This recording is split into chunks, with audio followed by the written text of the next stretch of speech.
بسم الله الرحمن الرحيم. قبل ما افتح الوصية في معلومة لازم تعرفوها.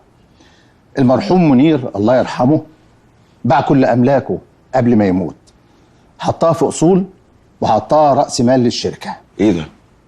والشقق والبيوت، البيت بتاع لندن فين؟ كله فرق موثق ومتسجل في الشهر العقاري. وحسابات البنوك؟ 200,000 دولار هتوزع حسب الشرع. بسم الله الرحمن الرحيم.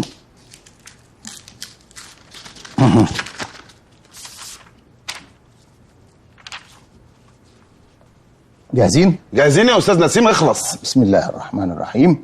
أقر أنا منير سيف إسماعيل وأنا في كامل قواي العقلية ودون ضغط من أحد ورغم أنف الجميع. أولا، بما أن سارة منير سيف حفيدتي لم تبلغ السن القانوني بعد، وهو المحدد 21 عاما، يعني بعد 6 شهور، فسيكون الوصي عليها الأستاذ إبراهيم شوقي المحمدي بصفته والمحامي المسؤول عنها. ثانيا، تقسم التركة كالآتي: الفلوس السائلة 200,000 دولار. 100,000. نعم.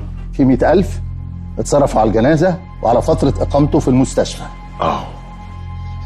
أما بالنسبة للشركة فسارة منير سيف هي صاحبة النصيب الأكبر في المجموعة بنسبة 51%، وخالد منير سيف بنسبة 49%، وبهذا فيذهب حق الإدارة لمجموعة الشركات لسارة منير سيف باعتبارها صاحبة النصيب الأكبر، وهذا إقرار مني بذلك.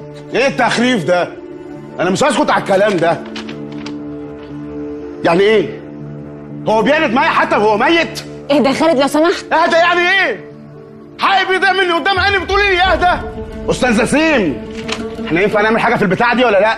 يعني نقول ان هو اتجنن خرف قبل ما يموت؟ خلوا لو سمحت ما تتكلمش عن جده كده. لا انا مش عايز حد يجيب لي سيرته خالص، وانت بالذات ما تتكلميش، تمام؟ استاذ نسيم، ينفع نعمل حاجه في البتاع دي ولا لا؟ ما ينفعش، وكان في كامل قواه العقلية. وعلى فكره جده كان قايل ان هو هيعمل كده من قبل ما يدخل المستشفى. ده كلام مظبوط. يعني ايه مظبوط؟